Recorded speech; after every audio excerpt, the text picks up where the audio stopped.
Good morning students. कल हमने पढ़ा था कि ये जो कैरेक्टर्स हैं और डिस्कवरी है प्लांट ग्रोथ रेगुलेटर्स यानी पीजीआरस की, उसके बारे में। और आज हम पढ़ेंगे physiological effects of plant growth regulators. Physiological effects का मतलब होता है कि प्लांट्स के अंदर वो कौन कौन से रोल प्ले करते हैं। ठीक है, इसमें सबसे पहले आता है ऑक्सीजन।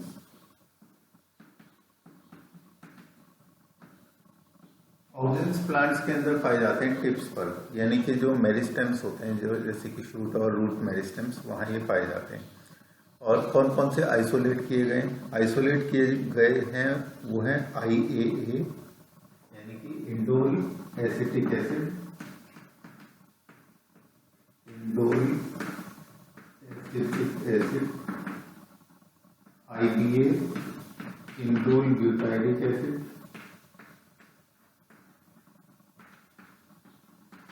इनको प्लांट से आइसोलेट किया गया है। इसके अलावा तुम्हारी बुक में कुछ आर्टिफिशियल यानी कि मैन मेड के भी नाम दिए गए हैं, जिनको सिंथेटिक भी कहते हैं, जैसे कि naphthalene acetic acid,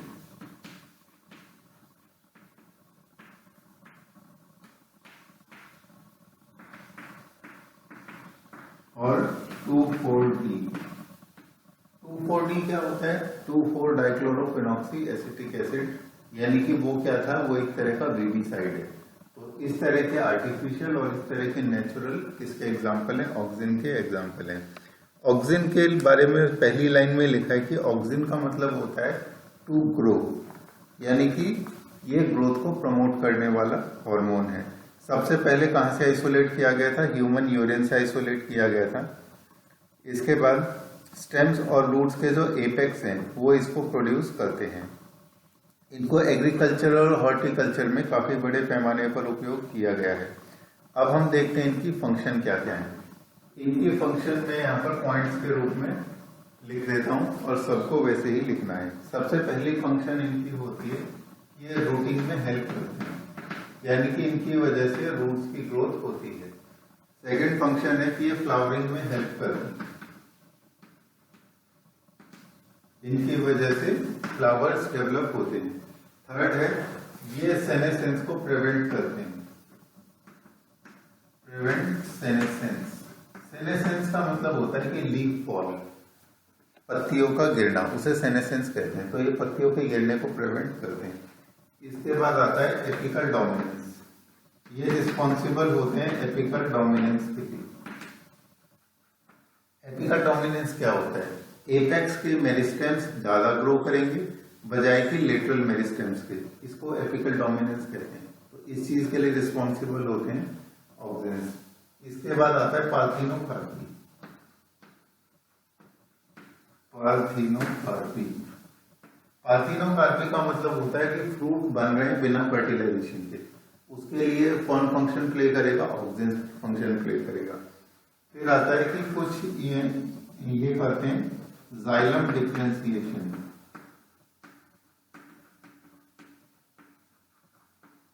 xylem differentiation यानी कि जाइलम अपने जो 4 कंपोनेंट्स हैं, जैसे कि ट्रैकीड्स, वेसल्स, पेरेन्काइमा और फाइबर्स, उनमें वो डिफरेंशिएट होता है ऑक्सीजन की वजह से। और कुछ ऑक्सीजन ऐसे हैं जो हर्बिसाइड के रूप में भी काम करते हैं, जैसे कि 2,4-D। ठीक है, अब आते हैं हम आगे। देखो आगे इन्होंने दिया है इसी पैराग्राफ में, in pineapples they help to prevent fruit and leaf drop at early stages but promote the abscission of older mature leaves and fruits. तो यानी कि ये पत्तियों का और फलों का गिरना, उसको ये प्रिवेंट कर रहा है अर्ली स्टेज में। लेकिन लेटर स्टेज में वो क्या करता है? प्रमोट करता है, क्योंकि लेटर स्टेज में वो पत्तियां पीली पड़ जाती हैं और फल पक जाते हैं। तो इस चीज को कंट्रोल कौन करता है? ऑक्सीजन करता है। इसके बाद नेक्स्ट पैराग्राफ में देखो, in most higher plants growing apical bud inhibits the growth of lateral buds, यानी कि एपिकल डोमिनेंस इसी चीज को कहते हैं, जैसा कि मैंने बताया भी था। इसकी वजह से जो इस तरह के प्लांट्स होते हैं जो प्लांटेशंस में बड़े पैमाने पर उगाए जाते हैं, जैसे कि टी प्लांटेशन, जैसे कि हेज, तो यानी कि झाड़ियां, उनमें क्या होता है कि अगर हम लगातार एपेक्स की कटिंग करते हैं तो लेटरल ग्रोथ होती रहेगी। तो वहाँ हमें हेज वाली जो फीचर है जैसे कि टी प्लांटेशन में और झाड़ियों में वो हमें देखने को मिलेगी। पार्थिनोकार्पी हर्बिसाइड्स के बारे में और जाइलम डिफरेंशिएशन के बारे में वो मैंने बता ही दिया है।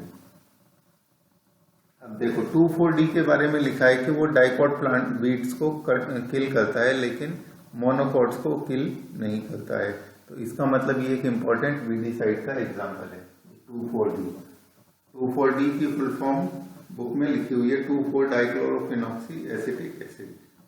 इसके बाद आता है नेक्स्ट, देखो फिगर 15.11 में दिखाया है इन्होंने कि एक प्लांट जिसका कि एपिकल बड इंटैक्ट है वो हमेशा ऊपर की तरफ ग्रो करेगा, लेकिन जो दूसरा है जिसका एपिकल बड रिमूव कर दिया गया उसकी लेटरल बड्स ग्रो करती है, डीकैपिटेशन यानी कि अपर जो पोर्शन है उसके रिमूवल की वजह से।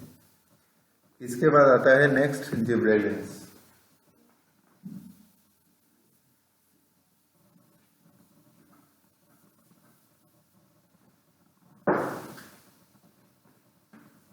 नेक्स्ट है जिब्रेलिन्स।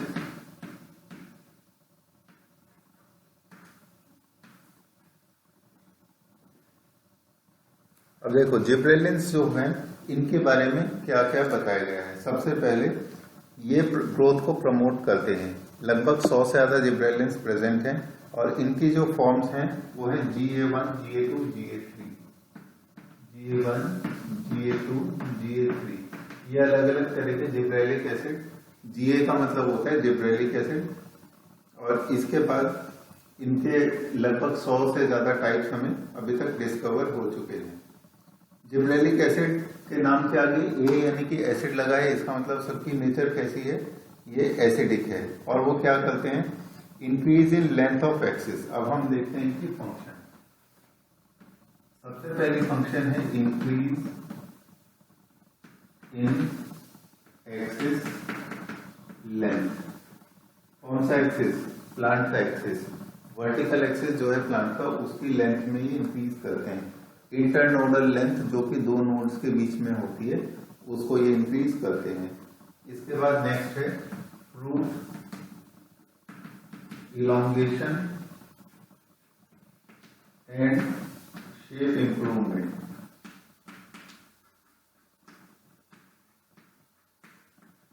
यह है अगली फंक्शन कि fruit elongation and shape improvement. खास तौर से पपीते जैसे जो फल हैं या फिर लौकी जैसे जो फल हैं जिसमें कि शेप की और लेंथ की दोनों की इंपॉर्टेंस होती है, उसमें ये रोल प्ले करते हैं। नेक्स्ट है delay senescence. Delay senescence, senescence delay करता है, ये यहाँ पर भी था। इसका मतलब क्या है कि ये पत्तियों का गिरना उसको ये प्रिवेंट करता है। फिर आता है सीड माल्टिंग। सीड माल्टिंग, ये माल्टिंग क्या होता है, माल्टिंग का मतलब होता है कि सीड का जो आउटर शेल है उसको उसका ब्रेक होना, उसको माल्टिंग कहते हैं। ऐसा किसके केस में होता है, बार्ले के केस में। बार्ले का जब अपर शेल सीड का ब्रेक होता है उसको माल्टिंग कहा जाता है। उसकी वजह से बनती है उसकी एल्कोहलिक ड्रिंक जिसे बियर कहते हैं। ठीक है, तो ये तो हुआ इसका। फिर आता है हासेंस मैच्योरिटी। हासेंस मैच्योरिटी, हासेंस मैच्योरिटी का मतलब क्या है कि प्लांट्स को तेजी से ये मैच्योर करता है। फिर अर्ली सीड प्रोडक्शन, सीड का प्रोडक्शन तेजी से करवाता है।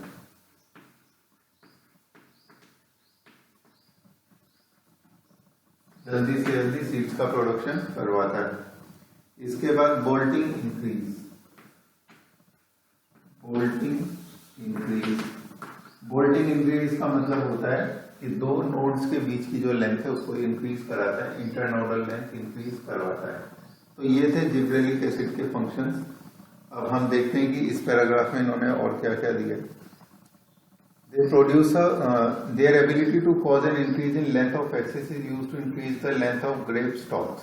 Grape stalks, जैसे कि सपोज करो कि यह अंगूर की बेल है, तो इसके केस में यहाँ से ब्रांचेस या लीव्स अराइज हो रही है, तो इसमें इंटरनोडल लेंथ यानी कि इस नोड से लेके इस नोड का या इस नोड से लेके इस नोड के बीच के लेंथ जितनी ज्यादा होगी ये बेल उतनी ही लंबी होगी, तो इस केस में हमारे लिए फायदेमंद होता है।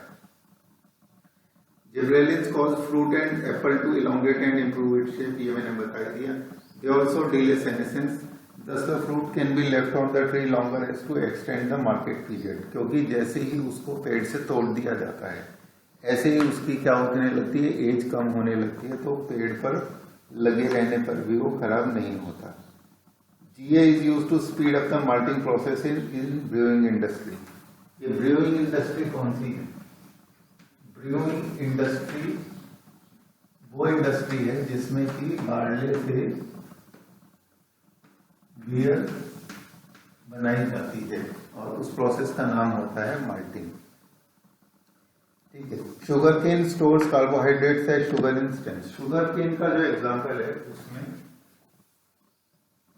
उसका जो स्टेम होता है उसमें जो इंटरनोड्स होते हैं, इंटरनोड्स एक दूसरे, ये इंटरनोड्स होते हैं, सॉरी ये नोड्स हैं और ये बीच का पोर्शन इंटरनोड है।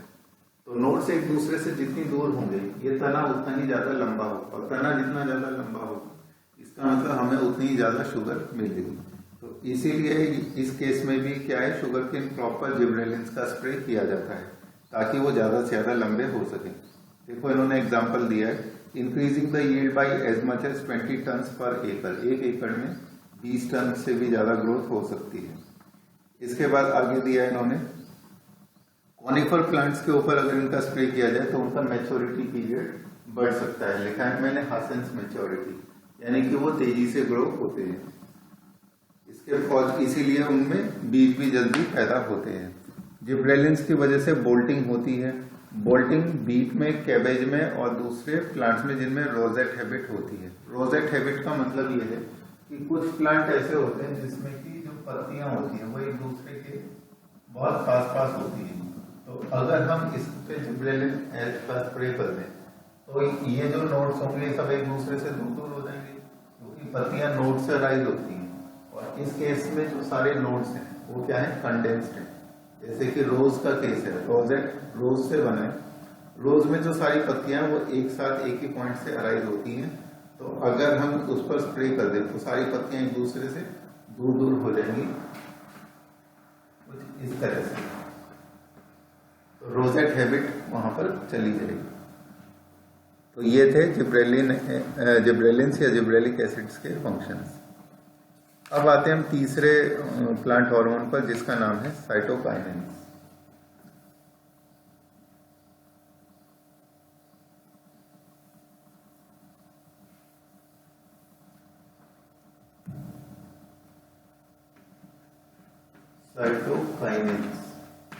साइटोकाइनेंस के बारे में मैंने बताया था कि सेल डिवीजन में अपना इंपॉर्टेंट रोल प्ले करते हैं, यानी कि साइटोकाइनेसिस में अपना रोल प्ले करते हैं।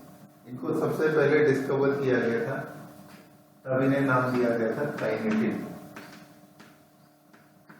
तब इन्हें काइनेटिन नाम दिया गया था। काइनेटिन के बारे में देखो क्या लिखा है, from the autoclaved herring sperm DNA. एक वेल होती है जिसको कहते हैं हेरिंग स्पर्म वेल, उस वेल के डीएनए से इसको प्राप्त किया गया था काइनेटिन को। ठीक है, और ऑटोक्लेव्ड लिखा हुआ है ना, ऑटोक्लेव्ड। ऑटोक्लेव्ड का मतलब क्या होता है, जिसको कि हमने माइक्रो ऑर्गेनिज्म से रहित कर लिया हो, उसे कहते हैं ऑटोक्लेव्ड। जैसे कि कुकर में अगर खाना बनाए तो वो एक तरह से क्या है, वो माइक्रो ऑर्गेनिज्म से रहित है, क्योंकि उसको क्या किया गया, स्टीम ट्रीटमेंट दी गई। तो ऑटोक्लेव्ड का मतलब भी क्या होता है, जिसमें हर तरह के कंटेमिनेशन को रिमूव कर दिया गया हो। ऑटोक्लेव्ड हेरिंग स्पर्म डीएनए से इसको प्राप्त किया गया था, जो कि एक तरह का एडेनिन था। काइनेटिन नेचर में नहीं ऑब्जर्व होता, इसके जैसे ही दूसरे कंपाउंड्स मिलते हैं। Search for natural substance led to isolation of zeatin from corn kernels and coconut milk. तो कहाँ से हम इस सबसे पहले नेचुरली कहाँ से मिला, पहले तो ये इस वेल के स्पर्म, वेल का जो स्पर्म था उसके डीएनए से हमें मिला। उसके बाद हमें मिला कहाँ से, कॉर्न कैर्नल, यानी कि मकई का जो दाने थे उनके अंदर से ये हमें मिला। ठीक है, इसके अलावा कोकोनट के मिल्क से मिला, कोकोनट मिल्क से ये हमें मिला। इसके बाद since the discovery of zeatin several naturally occurring cytokinins and some synthetic compounds with cell division promoting activity have been identified, और उनकी वजह से रैपिड सेल डिवीजन होता है। देखो अब इसकी कुछ फंक्शंस मैं यहाँ पर लिख देता हूँ कि क्या क्या फंक्शंस होती हैं। सबसे पहली फंक्शन इनकी है कि ये साइटोकाइनेसिस में हेल्प करते हैं। साइटोकाइनेसिस यानी कि सेल डिवीजन की सेकंड स्टेज जो कैरियोकाइनेसिस के बाद होती है। इसके बाद क्या है, ये पाए कहाँ पर जाते हैं, जैसे कि ये रूट एपेक्स में पाए जाते हैं। प्लूरल में एपिसिस लिखा है, सिंगुलर में क्या लिखते हैं, एपीईएक्स एपेक्स। इसके बाद ये कहाँ पाए जाते हैं, शूट बर्ड्स में पाए जाते हैं। शूट बर्ड्स में ये पाए जाते हैं। यंग फ्रूट्स में ये पाए जाते हैं। यंग फ्रूट्स में पाए जाते हैं। लीव्स में पाए जाते हैं। यंग फ्रूट्स और लीव्स में लेटरल ग्रोथ के लिए और एडवेंटिशियस ग्रोथ के लिए ये रिस्पॉन्सिबल होते हैं। Responsible for lateral and adventitious growth.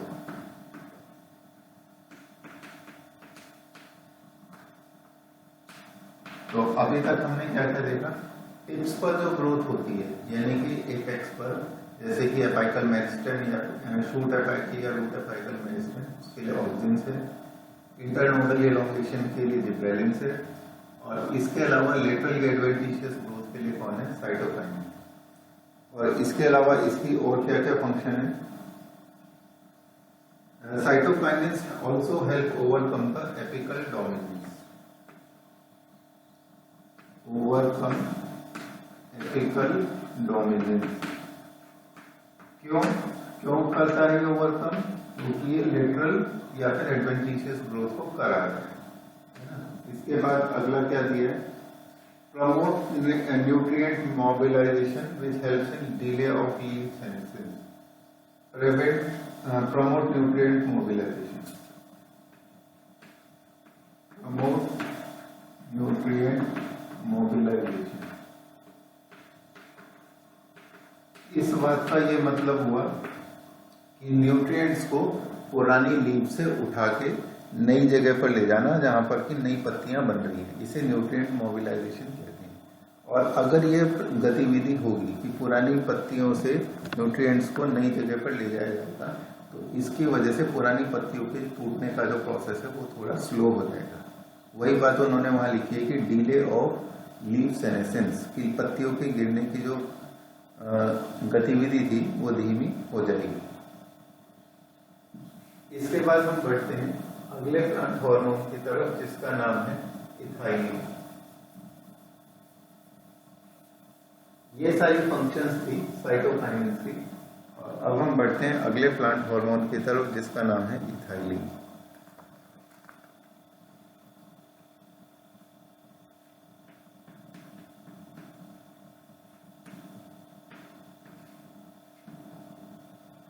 Ethylene एक गैसियस पीजीआर है और ये लार्ज अमाउंट्स में सिंथेसाइज होता है जो कि फंक्शन कर रहे हैं सेनेसेंस का। तो ये एक तरह का क्या है कि ग्रोथ इनहिबिटिंग फंक्शन इसका ज्यादा है। तो सबसे पहली फंक्शन इसकी होती है सेनेसेंस।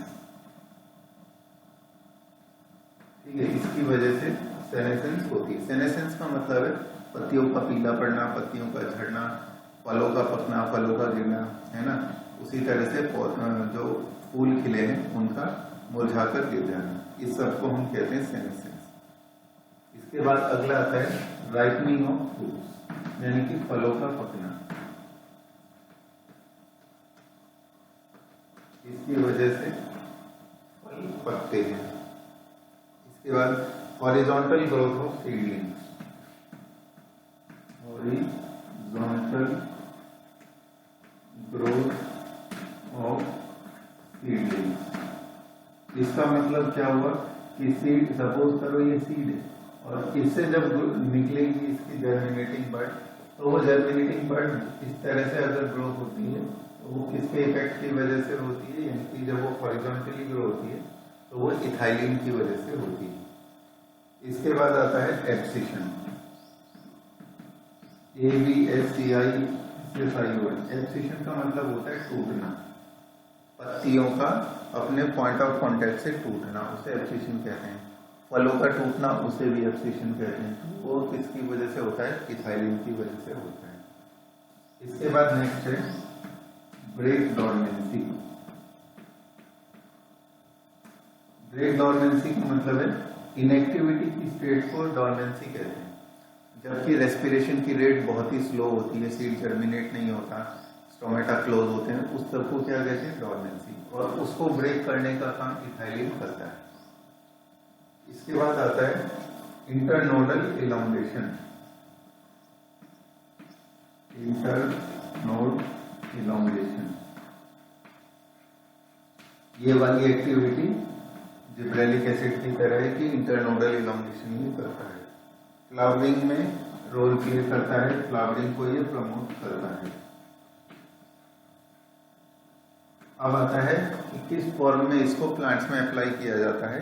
इसको सीक्रेट किया जाता है एक एथीफोन नाम के कंपाउंड के रूप में, ETHEPHOL, एथीफोन के रूप में इसे किया जाता है। ठीक है, तो ये था इथाइलिन का डिस्क्रिप्शन। अब देखते हैं कि इन्होंने इसके बारे में क्या क्या दिया है। Ethylene breaks seed and bud dormancy, initiates germination in peanuts and trees, sprouting of potato tubers। ये एग्जाम्पल सब किसके हैं कि डॉर्मेंसी ब्रेक हो रही है। Ethylene promotes rapid internodal elongation इन डीप वाटर राइस प्लांट्स, ये मैंने बताया था कि जिब्रेलिक एसिड की तरह का एक्टिविटी है। Helps leaves upper parts of shoots to remain above water, elongation की वजह से, है ना। Ethylene also promotes root growth and root hair formation, root growth को ये प्रमोट करता है। ये इसकी एक और फंक्शन हमें निकल के आई है। Thus helping the plants to increase their absorptive surface. Ethylene की वजह से फ्लावरिंग होती है। Synchronising fruit set in apple, इसका मतलब यह है कि सारे फल एक साथ पकते हैं, इसको सिंक्रोनाइजिंग फ्रूट सेट कहते हैं। और also induces flowering in mango, ये मैंने लिख दिया कि फ्लावरिंग को ये प्रमोट करता है। इथाइलिन की इतनी सारी फिजियोलॉजिकल एक्टिविटी की वजह से इसको एग्रीकल्चर में बड़े पैमाने पर यूज किया जाता है, क्योंकि किसान क्या चाहता है कि ज्यादा फल आए, ज्यादा फूल खिले। और सॉल्यूशन, एक्वा सॉल्यूशन के रूप में इसका क्या नाम दिया गया, एथीफोन। एथीफोन का रोल किसमें दिखाया गया, टमाटोज और एप्पल के केस में, जहां वो एब्सिशन को प्रमोट करता है। एब्सिशन का मतलब टूटना, और फ्रूट्स का भी। कॉटन, चेरी, वालनट उनके केस में भी लिखा है। और इसकी वजह से ककम्बर्स में क्या आते हैं, फीमेल फ्लावर्स आते हैं। फीमेल फ्लावर्स आने से क्या फायदा होगा कि फल बनेंगे, क्योंकि उनमें फीमेल फ्लावर्स में ओवरी होती है। अब हम बढ़ते हैं नेक्स्ट हार्मोन की तरफ, जिसका नाम है abscisic acid.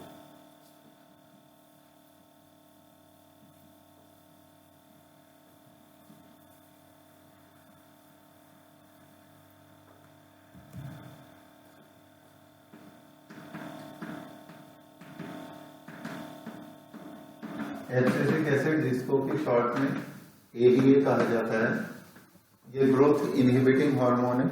Growth inhibiting hormone का मतलब क्या है कि ये ग्रोथ को हर तरह से प्रिवेंट करता है, स्टॉप करता है ना, इनहिबिट करता है। तो इसकी सबसे पहली जो फंक्शन है वो होती है एब्सिशन, क्योंकि इसका नाम ही एब्सिसिक एसिड है, तो इसकी फंक्शन क्या हुई, एब्सिशन। और एब्सिशन का मतलब क्या होता है, ब्रेक करना। किस चीज का ब्रेक करना, पत्तियों का टूटकर गिरना, है ना, फलों का टूटकर गिरना, वो सब किस में आता है, एब्सिशन। अगली एक्टिविटी इसकी क्या है कि ये डॉर्मेंसी को प्रमोट करता है। इसकी वजह से पत्तियों में, सीड्स में और पौधों में, सब में डॉर्मेंसी आ जाती है। इसके बाद तो इस वजह से हम इसे क्या कहते हैं, growth and metabolism inhibitor. Inhibit करता है, ये मेटाबॉलिज्म को और ग्रोथ को ये इनहिबिट करता है, यानी कि रोकता है। और उसी में आता है इसका अगला रोल जिसे हम कहते हैं क्लोजर ऑफ स्टोमेटा। इसकी वजह से स्टोमेटा बंद हो जाते हैं। स्टोमेटा बंद होंगे तो ग्रोथ तो अपने आप प्रिवेंट होगी, क्योंकि गैसेस का एक्सचेंज नहीं हो पाएगा तो फूड नहीं बनेगा। फिर आता है टॉलरेंस टू स्ट्रेस। इसके सिक्रेशन की वजह से प्लांट इस लायक बन जाता है कि वो स्ट्रेसफुल कंडीशंस को झेल सके। टॉलरेंस टू स्ट्रेस, ये है इसका नेक्स्ट रोल।